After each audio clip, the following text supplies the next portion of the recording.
போதை மருந்துகள் கடந்த 5 வருஷமா எவ்வளவு தூரம் தமிழகம் முழுவதும் சர்க்குலேஷன் இருக்குன்னு தெரியும். அதிலும் கோயம்புத்தூர் கல்லூரிகளில் இது மாதிரி இப்போ கடந்த ஒரு 2 ஆண்டுகளுக்கு முன்னாடியே ஒரு ஹாஸ்டலில் ஒரு மாணவர் மரணம் அடைந்தார். நிறைய புகார்கள் உங்களுக்கு எல்லாம் தெரியும். போதை மருந்துகள் எவ்வளவு தூரம் சர்க்குலேஷன் இருக்கு, அது போதை மாத்திரைகள், சிந்தட்டிக் ட்ரக்ஸ் எல்லா இடத்துலையும் மெத்தப்பட்டமிருந்து எல்லாம் இருக்குன்னு தெரியும். கடுமையான நடவடிக்கை எடுக்கப்படுது. ஆனால் இந்த விஷயத்தில் அவர் மாணவர்களுக்குள்ள ஏற்பட்ட தகராறு.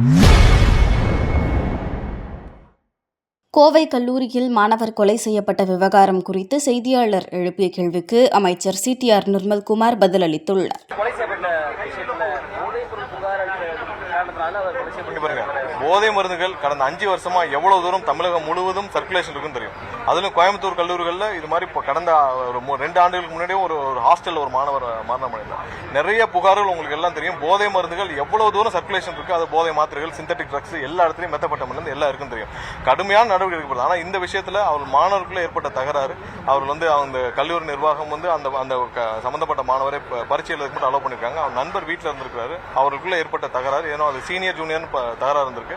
அதன் மூலியமாக தாக்கப்பட்டிருக்கிறார். அதுக்கு ஹாஸ்பிட்டல் கொண்டு போய் தேவையான அனைத்து நடவடிக்கைகள் அனைவரும் ஒரு கைது செய்துட்டே வராங்க. யார் யார் சம்பந்தப்பட்ட அனைவரும் கடுமையான நடவடிக்கை.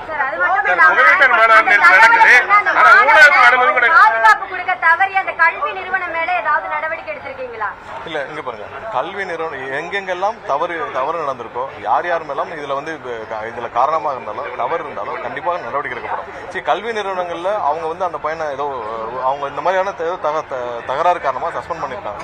ஸோ அதுக்கப்புறம் பரீட்சை எழுத அனுமதிச்சிருக்காங்க. ஸோ அதில் அவர்கள் தரப்பு விளக்கங்களை காவல்துறை ஏற்கனவே ஆராய்ச்சிட்டு கேட்டுட்டு வராங்க. பட் இந்த சம்பவத்தில் யார் யார் சம்பந்தப்பட்ட அனைவர் மீதும் வழக்கு பதிவு செய்யப்பட்டிருக்கு. தொடர்ந்து கைது செய்யப்பட்டு வராங்க. ஒரு சில பேர் தேடிட்டு இருக்காங்க. காவல்துறை துரிதமாக செயல்பட்டு கண்டிப்பாக ஒடுக்கும் வேலையில முழுவதும் ஈடுபட்டிருக்காங்க. எந்த அளவிலும் யாரும் தப்பிக்க மாட்டாங்க. கண்டிப்பா இதெல்லாம்